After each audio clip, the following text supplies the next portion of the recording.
قل بفضل الله وبرحمته فبذلك فليفرحوا هو خير مما يجمعون۔ یقیناً جس نے برے کام کیے اور اس کی نافرمانیوں نے اسے گھیر لیا وہ ہمیشہ کے لیے جہنمی ہے۔ ذرا سا اس ایک آیت پہ بھی غور کیجئے، بلا من کسب سیئۃ واحاطت بہ خطیئتہ، یہاں لفظ ہے کہ سیئہ ایک نافرمانی، ایک نافرمانی ہی کافی ہے جہنم میں جانے کے لیے، کیونکہ سیئات ہوتا نا تو جمع ہے، اور ایک جملہ لکھیے کہ ایک کبیرہ گناہ کافی ہے ہمیں جہنم میں گرانے کے لیے، اللہ بچا کے رکھے۔ اور احاطت کیسے ہوتے ہیں گناہ؟ دیکھیے پہلا گناہ ہی بس مشکل ہے، اگلے گناہ تو سر اٹھا اٹھا کے کہتے ہیں کہ مجھے بھی کرو اور میرے پاس بھی آؤ۔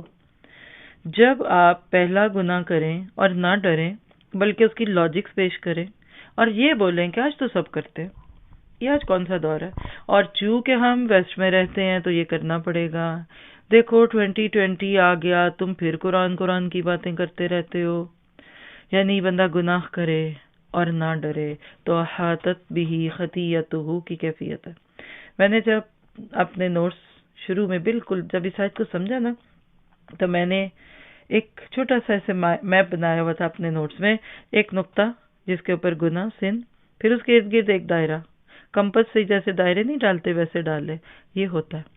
پہلا گناہ کرتے وقت آپ آزاد ہیں، کریں کہ نہ کریں۔ بس ایک لڑکی ہے، اس کی بگڑی ہوئی کوئی دوست ہے، فرینڈ، کہتی چلو آج اسکول سے ذرا بریک میں باہر جاتے ہیں، پہلے تو یہ جانا نہیں چاہے گی، اور اگر وہ زور لگائے گی تو ڈرے گی، کوئی نہیں آ جائیں گے اسکول ٹائم سے ہی، پہلے ہی آ جائیں گے، گھر والوں کو پتہ ہی نہیں چلے گا۔ نکلی، کسی ہوٹل میں پہنچی، دیکھا پہلے سے کوئی لڑکا پہلے بیٹھا ہوا ہے، کوئی لڑکا پہلے سے بیٹھا ہے، اب تو اس کا ہاتھوں کا کہہ لیجیے کہ رنگ ہی بدل جائے، کیسے بیٹھی ہوگی ذرا محسوس کر سکیں تو کریں۔ وہ لڑکی شاید اس لڑکے کے ساتھ انجوائے کر رہی ہے چائے کے کپ کو، اس کو ایک ہی غم ہے کسی طرح آج بچ کے گھر پہنچ جاؤں۔ خیر اللہ اللہ کر کے وہ پہنچ گئی، اور بدقسمتی سے کسی کو نہ پتہ لگا۔ بدقسمتی اس لیے کہ پتہ لگ جائے تو یہ دروازہ ادھر ہی بند ہو جائے گا، نہ پتہ لگا ایک ہفتے بعد دوبارہ وہ لے گی نا تو وہ اتنا غمزدہ، وہ کہ چلو نا کچھ بھی نہیں ہوا، دیکھو اس دن بھی آگے تھے آج بھی چلتے ہیں، تو پھر احاطت بہ خطیئتہ ہوتا ہے۔ پہلا گندا کلپ کوئی خود دیکھتا ہے نہیں، پہلا گندا کلپ کوئی دکھاتا ہے اس کو، کہیں سے پاپ اپ ہو گیا، پھر اگلے خود ہی دیکھنے لگ جاتے ہیں۔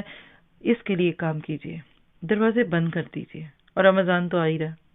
ادھوری اطاعت کی ایک بہت بڑی وجہ کیا ہے کہ ہم نیکیاں بھی کرتے رہتے ہیں اور گناہ نہیں چھوڑتے، تو نیکیاں کریں گے تو گناہ نہیں چھوڑیں گے تو ڈیلیٹ ہوتی جائیں گی چیزیں ساتھ ساتھ، کراس مارکنگ جس کو کہتے ہیں نا، کراس مارکنگ ہوتی ہے۔ تو اللہ تعالیٰ سے دعا ہے کہ ہماری نسلوں کو بھی ایسی تمام چیزوں سے دور کر دے اور اس سے ہم بچ سکیں۔